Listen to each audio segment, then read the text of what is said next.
kulbaan sabtano kung kita ang anak murag dili siguro malikayan sa usa ka anak nga medyo mobati gyud og selos.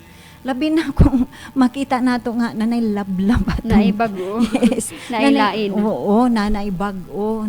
Bago pa gani, di ba? Sometimes mostly akong madunggan sa atong mga neighboring kung ano, kanang mga neighbors na to ba nga sayop bago pa nabaho na medyo 2 months pa gani, 3 months na Nanay bagong kaplag. Oo, nanay bagong kaplag. Murag negatibo gyud ang reaction sa mga anak o mga relatives sa side sa nawala. Di ba, wa man lay respeto kung manggid pa abuta og 1 year or kanang hubgal, kanang sumad ba? Apay uban mo ingon nga kadali pud nga naka-move on. Yes. So, Ate Jen, kung atong ipahimutang sa imong kaugalingon no ang gibati ni Melchi. Unsa ka pud unsa imo ikasulti kang Melchi? Yes, Ate Will. Siguro ako siguro in a not mature way.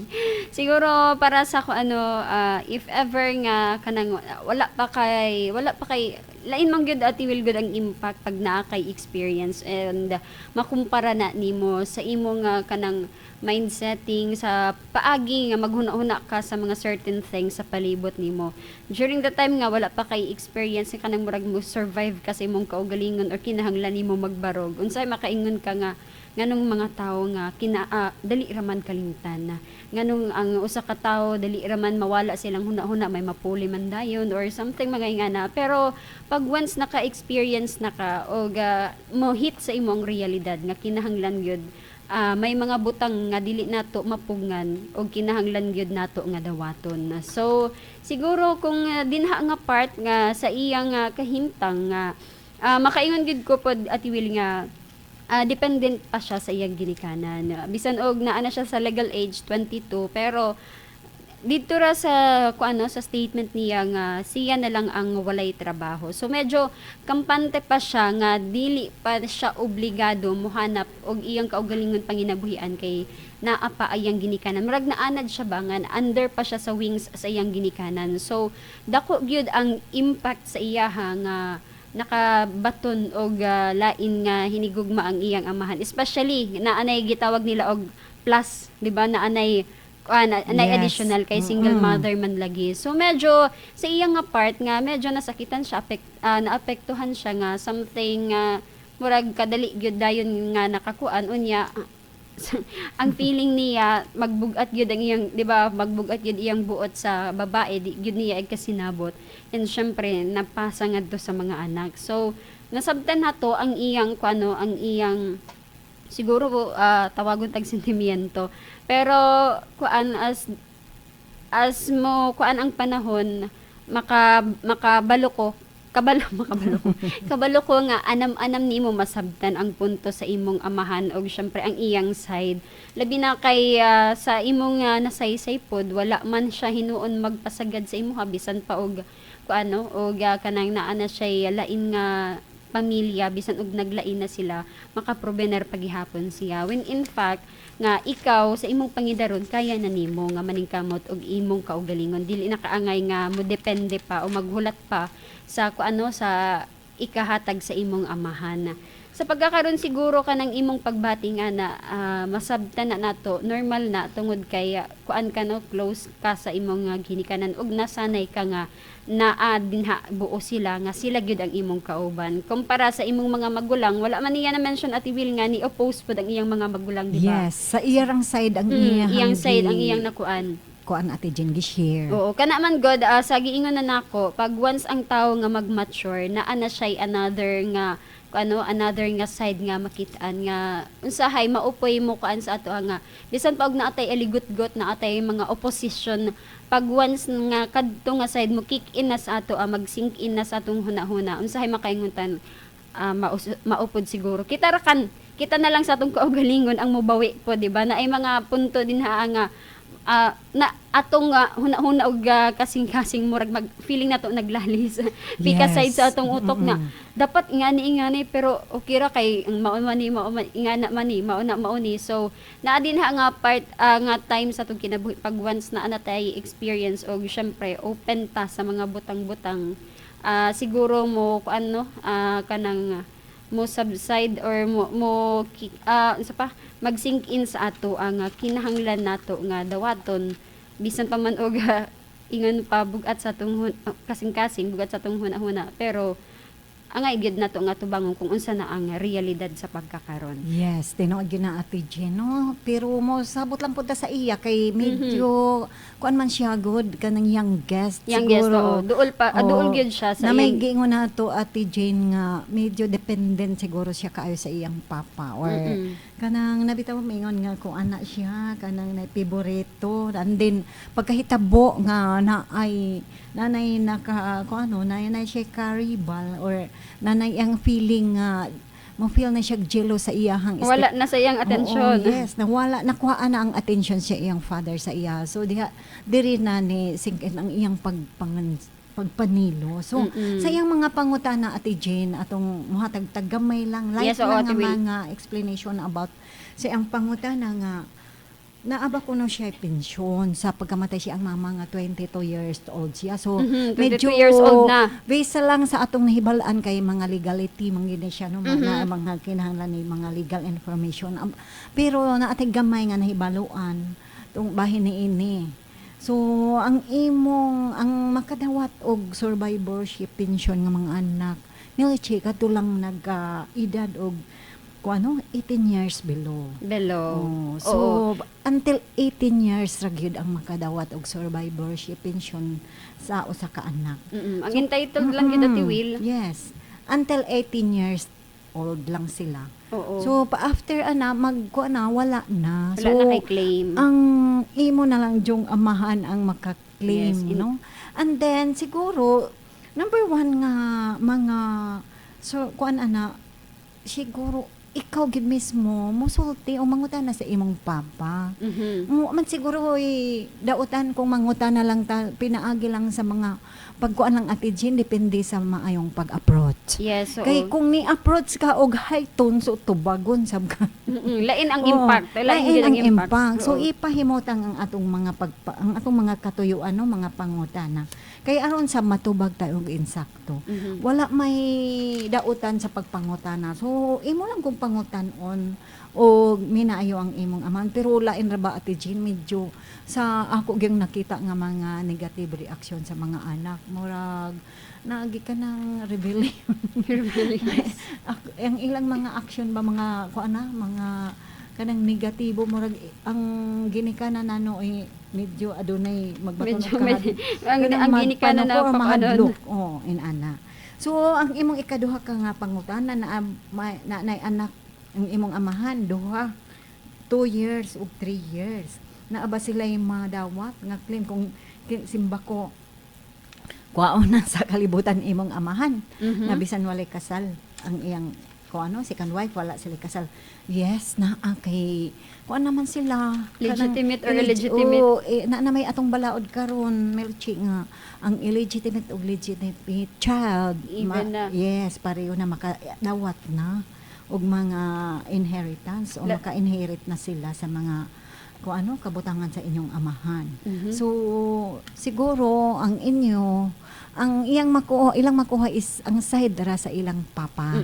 So ang inyo both man father ug mother. So katunga ra ang ila. Basta kay aduna sila'y madawat.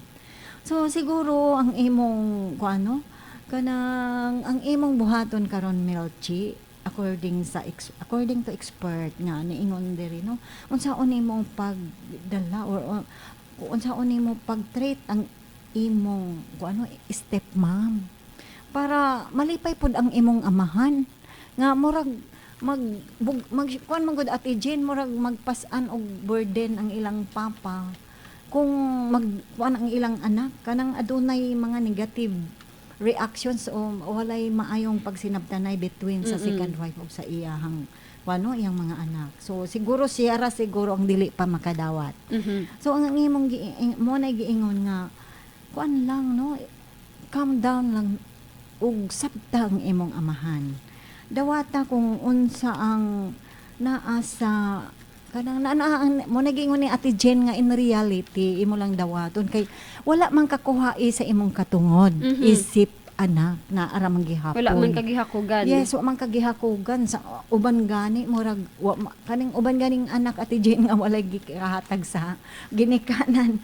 Murag naa man gani nagpabilin paghapon ang ilang ano pagmahal sa ilang amahan kay Mhm. kung mawala na ang imong amahan simba ko sa unahan mawala man gid tanan diha pa ka diha pa ka Magmahay-mahay, maghilak-hilak. ang imong regrets diha pa ka mohilak so sayang ang imong paghilak nga na ay mga naghatag kag kahiubos Mhm. sa buhi pa siya so mintras naapa siya so imong ipakita nga dawat nimo ang tinuod and then ipakita pa nimo nga love ang imo ang mga step ko kana Step imong mga sisters or brothers.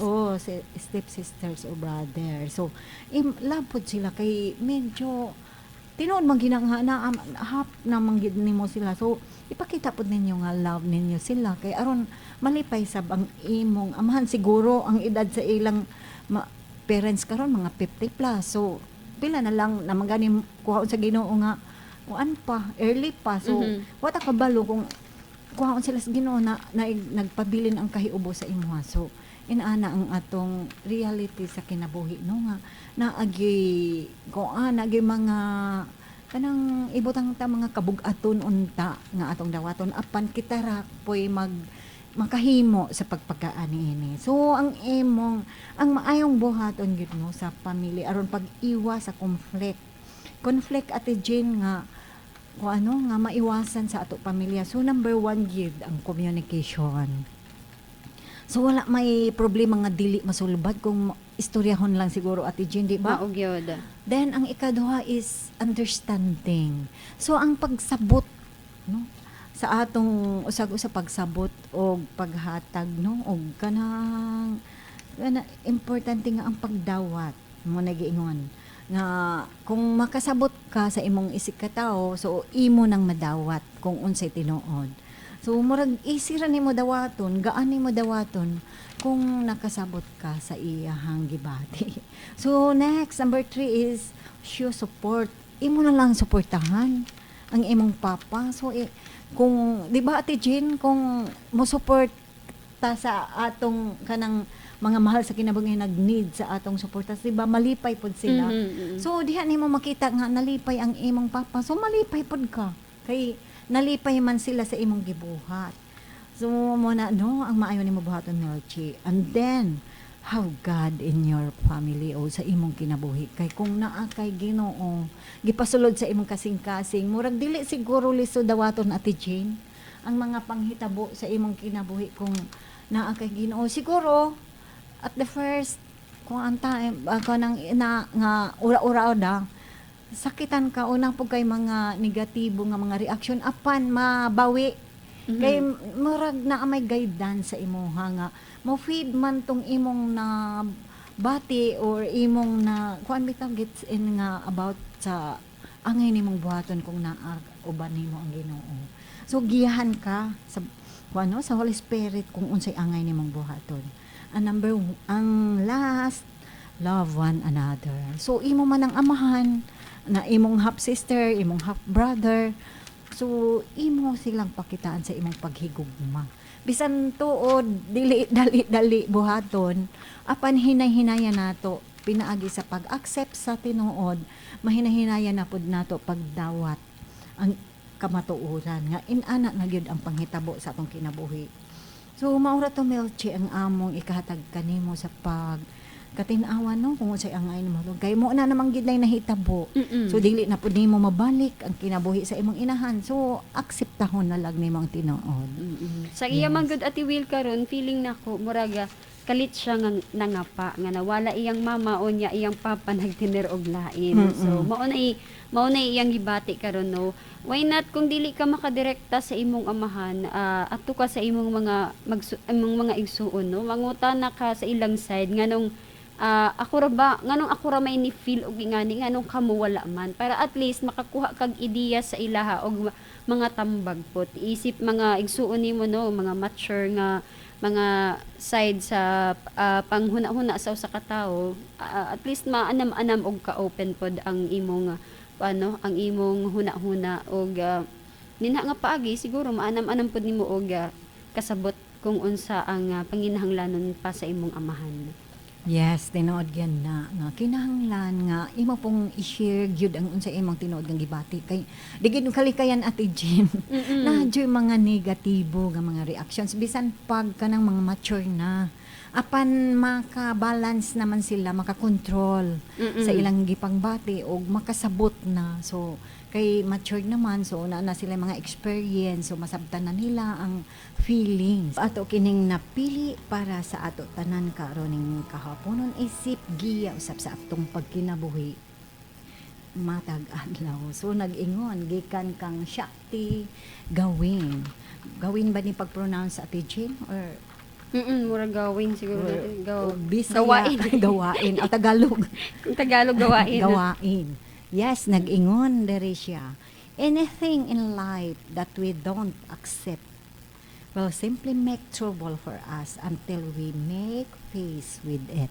Maugyod. So, gamay Ate Jane nga pagpasabot sa atong Coach for the Day para sa atong mga listeners karon o kanatong tanan. Yes. So, maunay atong na-mention kaganina, no, nga bisan unsa kagamay sa butang sa atong palibot, no, sa atong kinabuhi nga dili nato dawat maghatag gyud og medyo kagubot dili lang basta-basta nga kagubot kundi magmuog manggod na ang atong mga kahiubos, no, labi na kung ni speak out taon niya wala nato wala feeling nato wala ta matagad di ay to kay dili nato dawat natagad gi-address na sa ato ang atong concern gipasabot na sa ato pero di gihapon nato dawat maunay usa nga makahatag og kabug-aton makakos og giingon pa nila trouble feeling nimo troubled ka feeling nimo naa ka sa kagubot tungod kay wala nimo dawata. Mubuon ta sa atong Bible verse for the day nga gikan sa Psalm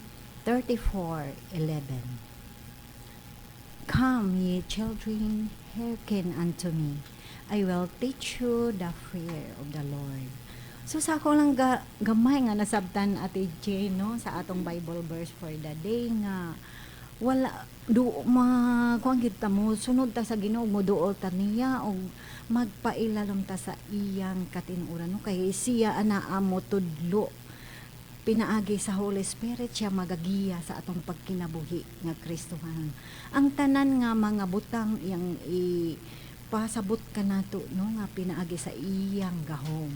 So walay imposible sa Ginoo. So mamati taniya ug ato siyang ipasulod sa atong kasing-kasing sa all the time. Yes. Kay may nagingon nga God is good all the time. Okay, mga ka-feelings, wala naman tay igong oras sa pagpadayon sa atong panag-uban-uban og hangtod na lang sa sunod nga mga adlaw uban sa atong ati sa kahanginan. Kini si Ate Jean. Og kini si Ate Will og uban sa atong control nga si Engineer Primo Flores. Salamat sa inyong pagpaminaw og dalay ko ng Dios.